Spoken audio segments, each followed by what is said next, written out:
this is Faith and Books. How are you doing? I'm going to do a quick wrap up of July and then slight change of plans for August. So, first thing I want to say is that I finished A Toxic Love Story, finally. So I didn't do very well on my own sustainability challenge, but I did finish that book. I did read half of the Seashore book by Thornton Burgess, and then in June I read the book Consumed. So I did that, and I watched a couple of movies. I did not have a very successful plastic-free July due to many factors outside my control, but I have renewed, in my heart, I'm very motivated to really crack down on the waste that my family, and it's not me mostly, it's my family, and they all are way into everything being convenient and just not thinking ahead. The thing about plastic-free living is you have to, it's like I heard someone once say it's like being a scout. You have to be prepared. So you have to be in that mindset that you're prepared. You have a purpose, you have a mission, and you have to be prepared. And it can't be something that's just sort of, you do on the spur of the moment. So it has to be intentional. So I'm determined I'm inspired and determined to make my household just whip everybody else into line. I found my family very frustrating this July when it came to this particular topic. Anyway, so that was my Sustainability July wrap up. It was kind of a thud, but I'm really thinking of doing it next year, and hopefully next year conditions will be better for me, and I'll be able to really get some traction. So yeah, and then in this area here, well, because I'm Catholic, Pope Francis started this new season. It's not officially a formal liturgical season, but it is a time when you really think about the earth and about the gift of creation and how we can be better stewards. And that's the season for creation, which starts September 1st and runs through October 4th, which is the feast of St. Francis of Assisi. So that's a time to renew, my energies in this line. Also, in my local area, my county, they do plastic-free October, so I'll have that. And then, of course, you kind of miss it during the next few months, but then there's Earth Day in April. So there are times during the year when you can really renew your focus. So if you do any backsliding, like I feel like I do constantly, you can regroup and start again. So July was also Jane Austen July, and I did not participate. I did start reading this Regency romance, which Georgette Heyer is often seen as sort of a modern day spin-off of Jane Austen, and most of her books are set in the Regency period. And this is a book that I hadn't read before, and I'm getting through it slowly but surely, and I'm really looking forward to reviewing it soon, because finishing it and reviewing it, because it's a little bit different from her other books, and so I don't know the plot. It's got a little bit of a mystery in it, and I'm enjoying it very much. Like, I'm so glad I finally sat and read it. So look forward to a review on that. And then the funny thing is, my husband actually participated more in Jane Austen July, even though he didn't know it.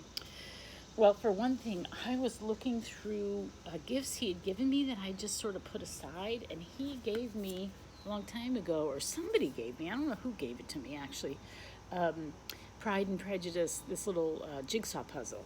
So I started to put it together, but because my eyes are so bad, I really couldn't see. I could only do like the edge pieces, and then he and my daughter finished it. So that was a fun little thing to do this month. And then the other thing I found that he gave me is this cookbook, Dinner with Mr. Darcy.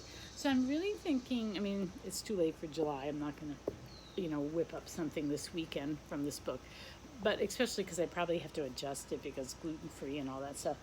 But there are some recipes. So what's her name? Modern Mrs. Darcy. She has a really popular blog and a a book club, and they do Austen in August. So really, July and August are Jane Austen months, and so I might try to pick something from this book and uh, and try to make something. We'll see, herb pie. I love all these old sounding recipes. They're so Sally Lunn's. What are some of them that? Oh well, I'm having trouble. Miss DeBarry's marmalade, fresh pea soup, partridges with bread sauce. I don't know what I can do, but I'm going to glean a recipe or two from this and try to make it in August.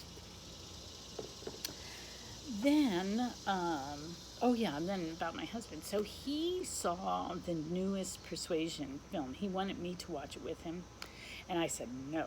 I would not, because one of my favorite all-time movies is the 1996 Persuasion with Amanda Root, and so I didn't want to sully that by watching the latest one, when especially I had heard so many bad reviews, and I've seen a lot of reviews of that. So he watched it and he thought it was a pretty bad movie. He didn't take it as personally as like Jay Knights did, or do. But anyway, he thought it was pretty bad. But then he read Persuasion, and he really enjoyed it. And then last night we sat down and we watched the Amanda Root version of Persuasion. And I recognize that the movie does have some flaws. First of all, I think any scene where Elizabeth Elliot, the actress who played Anne's oldest sister, Elizabeth Elliot, I think she was a terrible actress. I think she pretty much ruins every scene whenever she opens her mouth. But so that was like a glaring flaw. And also, I think that it kind of falls apart at the end because the writing wasn't so good. They wanted to include... I just didn't agree with what they decided to include and exclude.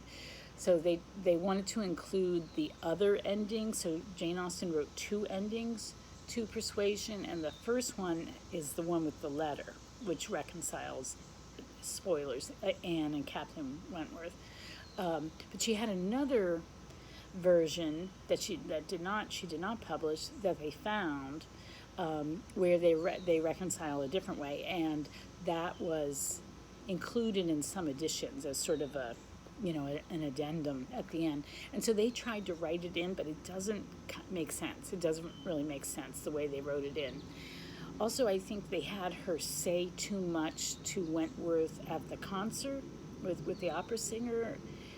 It was a little bit, it didn't quite make sense. And then I think they cut out too much of the story of Mrs. Smith and her husband, Mr. Smith, and the connection with her cousin Elliot. I feel like they should have included that, and it would have made more sense. It doesn't quite. There's a lot of little things that, to me, at the end of the movie, it doesn't quite make sense. So I think it does fall. The writing falls apart a little bit, but there's something about that movie, the atmosphere of it.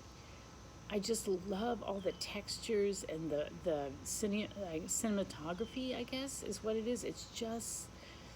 It's one of my favorite movies, and I'll watch it when I'm not feeling well, or, I'm feeling a little down, or it's just an escape for me. There's just something so beautiful and compelling about the atmosphere that it creates.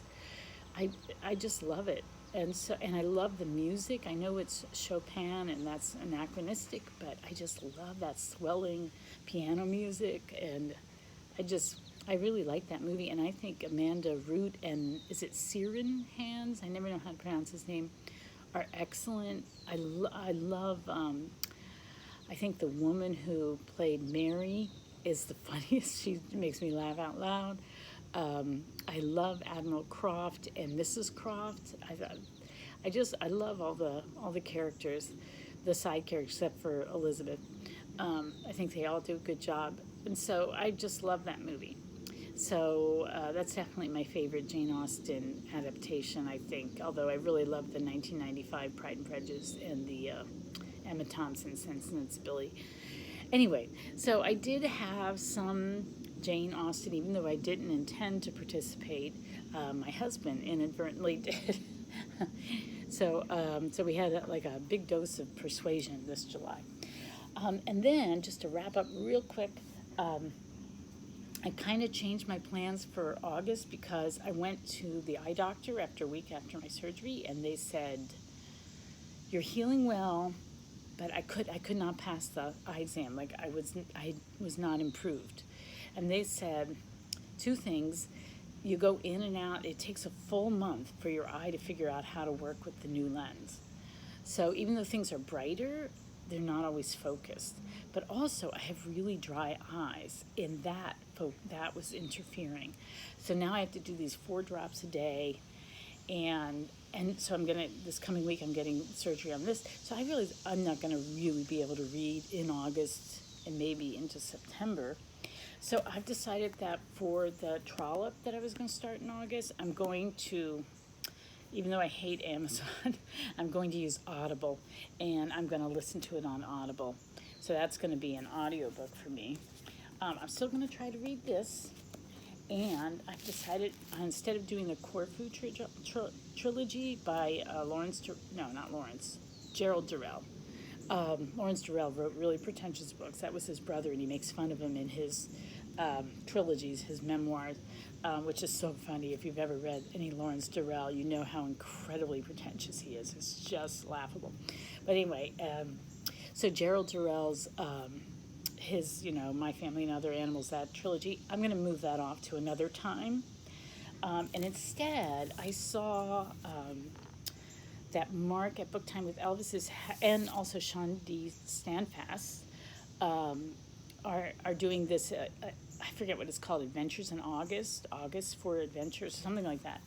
And they chose a lot of really great classic adventure books to read. But I have been wanting to read this book. This is King Arthur and His Knights retold by Howard Pyle, and it's a children's retelling. And I don't know when it came out, the 20s or something. This is a used book that I bought. When did it come out? Can I see well enough? Well, anyway, I'm going to read this instead. It's going to be, since it's a children's retelling, although it's old-fashioned language, so it's, I love Howard Pyle's writing style. It's just gorgeous prose. So I think I'm going to do that to participate in the adventures, and I'm just going to go for basically 2 children's books. This also has adventures because they're always on school holiday having adventures. So adventures here. This is, pretty adventuresome, and I'm going to do that and then listen to Phineas Redux in the Palliser series. And hopefully I'll finish up False Colors, too. In fact, hopefully I'll do that this week. All right, so 13 minutes. I really want it to be 10 minutes, but I talk too much. So I hope you're doing well, and I will be putting up other posts about other things. I will be putting up videos about other things. Anyway, all right, well, I will talk to you later. I hope you're doing well, and happy reading. Bye.